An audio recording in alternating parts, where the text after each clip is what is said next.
लोक में रह रहा था। यमराज मुझे अपना भाई कहते थे। काला और गोरा दूत मुझे बड़ा भाई बुलाते थे, जबकि बैलमुख और घोड़ा मुख तो मेरे सवारी बनने के लिए आपस में लड़ पड़ते थे। इन 1000 सालों में मैंने बिना किसी शिकायत के रोज यमलोक की सफाई और व्यवस्था संभाली। लेकिन आज मैं ये काम छोड़ना चाहता था, क्योंकि आखिरकार मैंने यमलोक के हर कोने की खोज पूरी कर ली थी और बदले में मुझे मिला था eternal immortal demon divine body. अगर मैं सफलतापूर्वक पुनर्जन्म ले लेता तो मेरे पास दूसरों से पूरे 1000 साल की अतिरिक्त कल्टीवेशन पावर होती। इसीलिए मैं यमराज के पास गया और अपनी नौकरी से इस्तीफा दे दिया। यमराज ने अपनी किताब बंद की और मेरी तरफ गंभीर नजरों से देखा। लीहेंग, तुमने यमलोक के लिए 1000 साल सेवा की है। तुमने अपार पुण्य और कर्म जमा किए हैं। इस बार तुम्हारा जन्म एक कल्टीवेशन फैमिली में होगा। अगर मेहनत से साधना करोगे तो भविष्य में महान उपलब्धियां हासिल करोगे। धन्यवाद महाराज। मैंने सम्मान से झुककर प्रणाम किया, लेकिन अंदर ही अंदर मेरी खुशी का ठिकाना नहीं था। ठीक है, अब बैलमुख और घोड़ामुख के साथ जाकर पुनर्जन्म ले लो। यमराज ने दरवाजे पर खड़े दोनों दूतों को इशारा किया। आदेश का पालन होगा। पहले हमारे साथ नाइहे ब्रिज चलो और मैंगपो सूप पी लो। कुछ ही देर में हम पुल के सामने पहुंच गए। आज सुना कि तुम पुनर्जन्म लेने वाले हो, इसलिए मैंने तुम्हारे लिए खास मसाले डालकर 3 घंटे एक्स्ट्रा पकाया है। जल्दी से ये सूप पी लो और अपनी यात्रा शुरू करो। उसने कटोरा मेरे सामने बढ़ा दिया। मैं मन ही मन हंस पड़ा। अरे मंगपो, मेरे लिए इतना स्पेशल सूप बनाया है, कहीं ऐसा तो नहीं कि तुम्हें डर हो कि मैं तुम्हें भूल ना पाऊं। मैंने कटोरा हाथ में लिया और अपने पुराने दोस्तों की तरफ देखा। दोस्तों, उम्मीद करता हूं कि अब हमारी मुलाकात कभी ना हो। ये कहकर मैंने पूरा सूप एक ही बार में पी लिया। अगले ही पल मेरी आंखें खाली और बेजान दिखने लगीं, जैसे मेरी सारी यादें मिट चुकी हों। लेकिन ये सिर्फ एक एक्टिंग थी, क्योंकि पहले नाहे ब्रिज की खोज के दौरान मुझे एक दिव्य खजाना मिला था, एवर लास्टिंग अफेक्शन वाटर। इसके प्रभाव से मैंगपो सूप मेरी याददाश्त मिटा ही नहीं सकता था। मतलब मैं अपने पिछले जन्म की सारी यादों के साथ पुनर्जन्म लेने वाला था। यमलोक के मुख्य हॉल के बीचों बीच एक साथ रंगों से चमकता रीइंकार्नेशन पोर्टल था। मैं रोशनी की एक किरण में बदल गया और उस पोर्टल में समा गया। उसी समय लॉन्जेविटी रेल्म की एंशिएंट ली फैमिली में एक रहस्यमय बुजुर्ग ने धीरे से कहा, सितारों की चाल देखकर मैंने गणना की है, एंसेस्टर एम्परर का पुनर्जन्म होने वाला है। क्या? बगल में खड़े ली होंगटियन की आंखें हैरानी से फैल गईं। क्या यह सच है? लाई फैमिली में एक प्राचीन कथा थी। कहा जाता था कि 100,000 साल पहले परिवार में एक बेजोड़ प्रतिभाशाली कल्टीवेटर पैदा हुआ था, जिसने असंभव ऊंचाइयां हासिल की थीं। बाद में उसने किसी कारण पुनर्जन्म का मार्ग चुना। 100 जन्मों के बाद वो फिर से लाई फैमिली में जन्म लेने वाला था। बुजुर्ग ने कहा, अगर मेरी गणना सही है तो एंसेस्टर एम्परर अभी तुम्हारी पत्नी के गर्भ में है। ली होंगटियन इतना उत्साहित हो गया कि तुरंत कमरे की ओर भागने को तैयार हो गया। मैं भी तुम्हारे साथ चलता हूँ। बुजुर्ग धीरे धीरे खड़े हुए। काफी समय हो गया, अब इस बूढ़े शरीर को भी थोड़ा हिलना डुलना चाहिए। उधर मैं अपनी माँ के गर्भ में था। मैं सोच रहा था कि जिंदा होना कितना शानदार एहसास है। इस नए जीवन में मेरे पास पिछले जन्म की सारी यादें थीं, साथ ही यमलोक से मिले अनगिनत खजाने भी। मैं उत्साहित था कि इस जन्म में मैं कितनी ऊंचाई तक पहुंच सकता हूं। लेकिन तभी मुझे एहसास हुआ, सामने एक और बच्ची भी थी। वो गहरी नींद में थी। ओह, तो मेरी एक छोटी बहन भी है। बढ़िया, अब खेलने के लिए कोई होगा। जब तक वो जागती, मैंने अपने eternal immortal demon divine body को पूरी तरह अपने शरीर में मिलाना शुरू कर दिया। पता नहीं कितना समय बीत गया, फिर अचानक उस बच्ची ने आंखें खोल दी। इस बार कोई भी मुझे इटर्नल ग्रेट एम्परर बनने से नहीं रोक सकता। इटर्नल ग्रेट एम्परर, समस्त सम्राटों में सबसे शक्तिशाली, तीनों लोगों का सच्चा शासक। पिछले 100,000 सालों की उसकी सारी तैयारी इसी पल के लिए थी। इस जन्म में उसे पूरा विश्वास था कि वह सफल होगी। उसने बगल में देखा, वहां मैं था। दिलचस्प, इस बार मेरा एक छोटा भाई भी है। समय तेजी से बीत गया। आधा महीना गुजर चुका था। अचानक कमरे से दाई की खुश आवाज आई, बधाई हो परिवार प्रमुख, एक बेटी का जन्म हुआ है। बाहर इंतजार कर रहे लोगों ने राहत की सांस ली। सिर्फ परिवार प्रमुख और बुजुर्ग ही एंसेस्टर एम्परर का रहस्य जानते थे। बाकी सभी के लिए ये बस एक सामान्य जन्म था। लेकिन अगले ही पल आसमान में जोरदार धमाका हुआ। नीले आकाश में हजारों मीटर लंबी दरार खुल गई। उस दरार से बैंगनी रंग की दिव्य ऊर्जा निकलने लगी। जैसे ही वो ऊर्जा प्रकट हुई, लाई फैमिली के सभी लोग भारी दबाव महसूस करने लगे। कमजोर लोग तो ठीक से सांस भी नहीं ले पा रहे थे। सबसे चौंकाने वाली बात ये थी कि नवजात बच्ची हवा में तैरने लगी। आकाश से उतरती प्राइमोडियल पर्पल छी उसके शरीर में समाने लगी। ये दृश्य देखकर हर कोई स्तब्ध रह गया। एंसेस्टर एम्परर के पुनर्जन्म ने तो प्राइमोडियल पर्पल छी को भी आकर्षित कर लिया। उसकी प्रतिभा आखिर कितनी भयानक है। जब सारी ऊर्जा उसके शरीर में समा गई तो वह धीरे से वापस कमरे में उतर आई। कुछ देर बाद कमरे से फिर बच्चे के रोने की आवाज सुनाई दी। बधाई हो परिवार प्रमुख, आपको पुत्र रत्न की प्राप्ति हुई है। ली होंगटियन बेहद खुश था। अजीब बात यह थी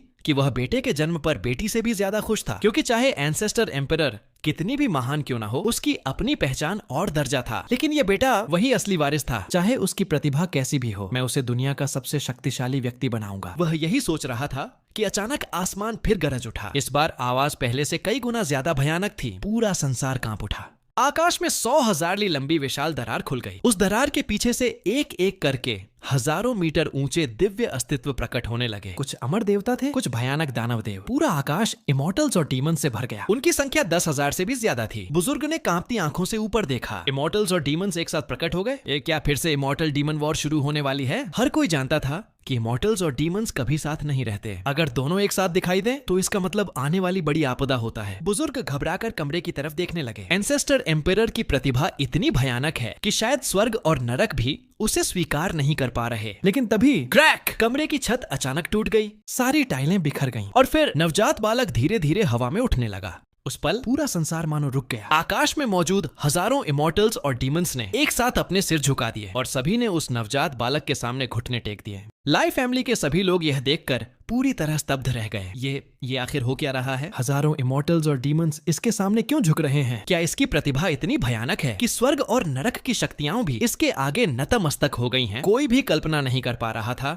कि आखिर कैसी प्रतिभा होगी जो जन्म लेते ही इमॉर्टल्स और डीमंस को झुकने पर मजबूर कर दे। यहाँ तक कि 8,000 साल से अधिक जीवित रहने वाले लॉन्जेविटी एंसेस्टर भी सदमे में थे। उनके दिमाग में जैसे बम फट गया हो। दूसरी तरफ ली होंगटियन उत्साह से कांप रहा था। जब उसे होश आया तो वह खुद भी हैरान रह गया। बुजुर्ग भी कुछ देर तक चुप खड़े रहे। फिर उनके चेहरे पर अजीब सा भाव उभर आया। एंसेस्टर एम्परर ने 100,000 साल तैयारी की थी, लेकिन जन्म लेते ही वह इस नवजात बालक के सामने फीकी पड़ गई। अगर उसे यह बात पता चले तो शायद वह सदमे में ही चली जाए। उधर बच्ची भी आसमान में हो रहे चमत्कार को देखकर स्तब्ध थी। उसकी आंखें लगभग बाहर निकलने वाली थीं। ये eternal immortal demon divine body है। पिछले 100,000 सालों में उसने अनगिनत प्राचीन ग्रंथों का अध्ययन किया था। उसे पता था कि तीनों लोकों में कुल 36,000 प्रकार की कल्टीवेशन फिजिक्स मौजूद हैं और उनमें सबसे शक्तिशाली थी eternal immortal demon divine body. यह ऐसी डिवाइन फिजिक थी जो इमॉर्टल पाथ और डीमन पाथ दोनों को उनकी अंतिम सीमा तक पहुंचा सकती थी। यह सोचकर उसके चेहरे पर कड़वी मुस्कान आ गई। मैंने 100,000 साल तैयारी की और जन्म लेते ही हार गई। आसमान में दिखाई दिए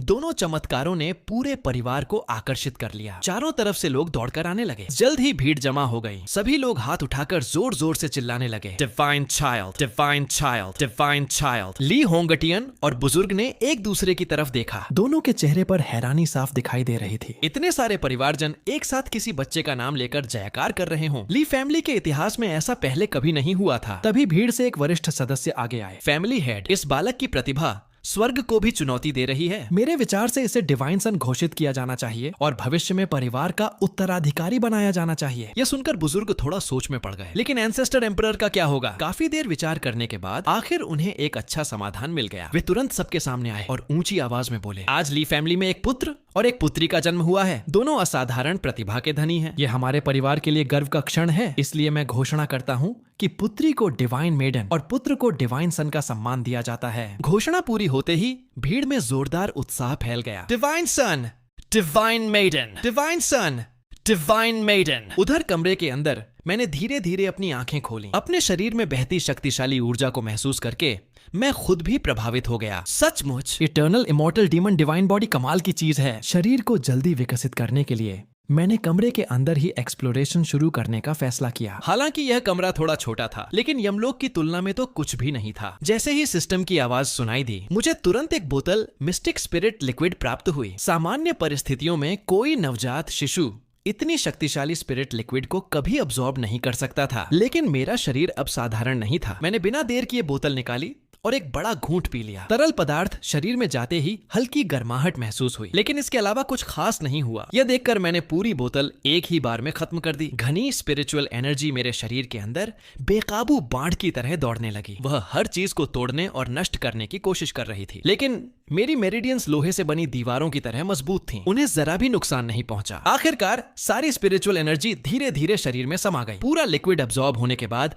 मैं बेहद संतुष्ट था। जैसा सोचा था, eternal immortal demon divine body वास्तव में अद्भुत है। तभी मेरी नजर बोतल के तल में बची हुई थोड़ी सी स्पिरिट लिक्विड पर पड़ी। फिर मैंने बगल में लेटी उस बच्ची की तरफ देखा। अचानक मेरे मन में एक ऐसा विचार आया जो शायद मेरे पूर्वज भी मंजूर न करते। मैंने बोतल में बची हुई आखिरी स्पिरिट लिक्विड उठाई और चुपचाप अपनी छोटी बहन के मुंह में डाल दी। उसी समय कमरे का दरवाजा खुला। अंदर 3 लोग आए। परिवार प्रमुख ली होंगटियन, उनकी पत्नी लियू मेंगलान और लॉन्जेविटी एंसेस्टर। जैसे ही लियू मेंगलान ने बिस्तर पर मुस्कुराते हुए बच्चे को देखा, वह तुरंत मुझे गोद में उठा लिया। होंगटियन, जल्दी देखो, हमारा बेटा मुझे देखकर मुस्कुरा रहा है। उनकी आवाज खुशी से भर गई। उधर पिता की आंखों में भी प्यार साफ दिखाई दे रहा था। कितना प्यारा है ये छोटा सा बच्चा। उन्होंने मुझे अपनी गोद में लिया। उत्साह की वजह से उनके हाथ तक कांप रहे थे, लेकिन अगले ही पल उनकी नजर बगल में लेटी बच्ची पर चली गई। एंसेस्टर एम्परर का रहस्य बहुत संवेदनशील था। अगर किसी गलत इंसान को इसकी भनक लग जाती तो बड़ा खतरा पैदा हो सकता था। इसी वजह से उन्होंने अपनी पत्नी तक को यह बात नहीं बताई थी। तभी लियू मैंगलान दोनों बच्चों को देखते हुए बोली, 20 दिन बाद फुल मून ब्लेसिंग सेरेमनी होने वाली है। मैंने सुना है कि इस बार दोनों बच्चे 10,000 ईयर रेयर 9 याओ हेवनली सन इवेंट के समय पैदा हुए हैं। हमें इनके लिए अच्छी तैयारी करनी चाहिए ताकि उन्हें इस अवसर का पूरा लाभ मिल सके। यह सुनकर पिता ने सिर हिलाया। मैं भी इसी काम के लिए आया हूँ। इतना कहकर उन्होंने अपनी स्टोरेज रिंग निकाली। अगले ही पल एक विशाल 3 फुट लंबा जेड स्टोन जमीन पर आ गिरा। उससे निकलती स्पिरिचुअल एनर्जी पूरे कमरे में फैल गई। इसे महसूस करते ही लियू मैंगलान हैरान रह गई। इतना बड़ा willow branch spirit jade embryo, दुनिया में ऐसी चीज भी होती है? फिर उन्होंने उत्सुकता से पूछा, ली फैमिली को इतनी बड़ी स्पिरिट जेड एम्ब्रियो आखिर मिली कहाँ से? पिता भी कुछ पल के लिए सोच में पड़ गए। यह फैमिली ट्रेजरी में मौजूद थी। इसके असली स्रोत के बारे में मुझे भी नहीं पता। ट्रेजर वॉल्ट में सिर्फ फैमिली हेड और एंसेस्टर ही जा सकते हैं, और अंदर जाने से पहले हेवनली डाओ ओथ लेनी पड़ती है कि वहाँ की कोई जानकारी बाहर नहीं बताएंगे। यह देखकर लॉन्जेविटी एंसेस्टर ने तुरंत समझाया, पिछली पीढ़ी के एक एंसेस्टर इसे एक फॉरबिडन लैंड से लेकर आए थे। फॉरबिडन लैंड का नाम सुनते ही लियू मैंगलान ने बिना किसी संदेह के बात मान ली, क्योंकि ऐसे खतरनाक स्थानों में अक्सर दुर्लभ खजाने मिलते रहते थे। उधर मैं भी उस विशाल स्पिरिट जेड एम्ब्रियो को देखकर चौंक गया। वाह, ली फैमिली तो सच में अमीर निकली। इतनी बड़ी स्पिरिट जेड एम्ब्रियो, लगता है इस जन्म में मजे आने वाले हैं। लेकिन अगले ही पल जो हुआ उसने मुझे पूरी तरह हैरान कर दिया। मैंने सोचा था कि इतनी कीमती चीज मेरे नीचे रखी जाएगी। आखिर मेरी प्रतिभा छोटी बहन से ज्यादा थी, लेकिन उन्होंने वह पूरी स्पिरिट जेड एम्ब्रियो बहन के नीचे रख दी। मैं अंदर ही अंदर स्तब्ध रह गया। अरे ये क्या हो रहा है? उधर पिता ने स्पिरिट जेड एम्ब्रियो रखते ही मन प्रार्थना शुरू कर दी। एंसेस्टर एम्परर, इतनी बड़ी स्पिरिट जेड एम्ब्रियो आपको काफी समय तक कल्टीवेट करने में मदद करेगी। ऐसा नहीं था कि वे बेटी को बेटे से ज्यादा प्यार करते थे। असल में एंसेस्टर ने पहले ही बता दिया था कि ट्रेजर वॉल्ट की हर चीज एंसेस्टर एम्परर के लिए तैयार की गई है, उसे किसी और को नहीं दिया जा सकता।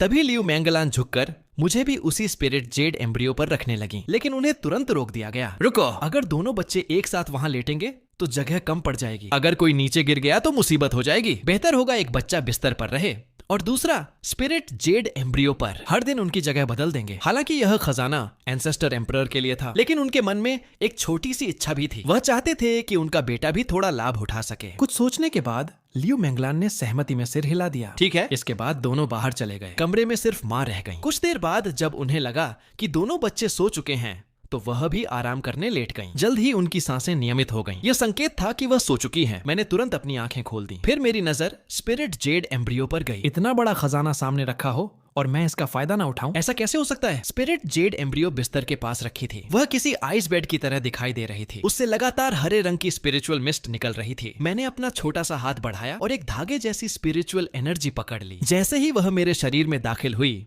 एक गर्म लहर पूरे शरीर में फैल गई। मैंने महसूस किया कि मेरी शारीरिक क्षमता थोड़ी बढ़ गई है। मैं हैरान रह गया। सिर्फ एक धागा ही मिस्टिक स्पिरिट लिक्विड के 1% जितना प्रभाव दे रहा है। अगर पूरी स्पिरिट जेड एम्ब्रियो अब्सॉर्ब कर ले तो इसका असर लाखों गुना ज्यादा होगा। यह सोचकर मैंने अपना हाथ सीधे जेड एम्ब्रियो पर रख दिया। अगले ही पल विशाल मात्रा में स्पिरिचुअल एनर्जी बाढ़ की तरह मेरे शरीर में घुसने लगी। समय बीतता गया। एक अगरबत्ती जलने जितना समय गुजर गया। मेरी फिजिकल स्ट्रेंथ लगातार बढ़ती जा रही थी। मैं पहले से कहीं ज्यादा ताकतवर महसूस कर रहा था। लेकिन तभी मेरे दिमाग में एक और खतरनाक विचार आया। मैंने दोनों हाथों से स्पिरिट जेड एम्ब्रियो को पकड़ लिया, फिर पूरी ताकत लगाकर उसका एक छोटा टुकड़ा तोड़ लिया और सीधे अपने मुंह में डालकर निगल गया। जैसे ही जेड का टुकड़ा शरीर के अंदर पहुंचा, ऊर्जा का विस्फोट हो गया। 1 घंटे बाद मेरे शरीर के अंदर आधे इमॉर्टल और आधे डीमन जैसी एक दिव्य आकृति चमकने लगी। मैं बेहद संतुष्ट था। सच में स्पिरिट जेड एम्ब्रियो खाना तो कमाल का अनुभव है। एक और टुकड़ा सही रहेगा। यह सोचकर मैंने फिर एक छोटा हिस्सा तोड़ा और निगल लिया। उधर स्पिरिट जेड एम्ब्रियो के सबसे अच्छे स्थान पर लेटी बच्ची भी पूरी ताकत से कल्टीवेशन कर रही थी। उसके मन में सिर्फ एक लक्ष्य था, 20 दिन बाद होने वाला 9 याओ हेवनली सन इवेंट। उसे तब तक अपने प्राइमोर्डियल अर्थ एम्ब्रियो को माइनर अचीवमेंट रेलम तक पहुंचाना था, क्योंकि तभी उसे हेवनली सन ब्लेसिंग मिल सकती थी। और heavenly sun blessing full moon ceremony की सबसे शक्तिशाली ब्लेसिंग मानी जाती थी। अगर कोई इसे प्राप्त कर ले तो उसके शरीर में हेवनली सन फायर सीड जन्म ले सकती थी। भविष्य में सही तरीके से विकसित होने पर यह एक बेहद शक्तिशाली हेवनली फ्लेम बन सकती थी। लेकिन तभी उसे कुछ अजीब महसूस हुआ। स्पिरिट जेड एम्ब्रियो की स्पिरिचुअल एनर्जी अचानक कम होने लगी थी, जैसे कोई उसका हिस्सा चुरा रहा हो। उसने तुरंत बगल की तरफ देखा और जो दृश्य उसने देखा उसे देखकर उसका खून खौल उठा। एक नवजात बच्चा उसकी स्पिरिचुअल एनर्जी लूट रहा था। इतना ही नहीं, उसने स्पिरिट जेड एम्ब्रियो का एक टुकड़ा तोड़कर खा भी लिया था। उसकी आंखें गुस्से से फैल गईं। धत तेरे की, तुमने मेरी स्पिरिट जेड एम्ब्रियो खा ली।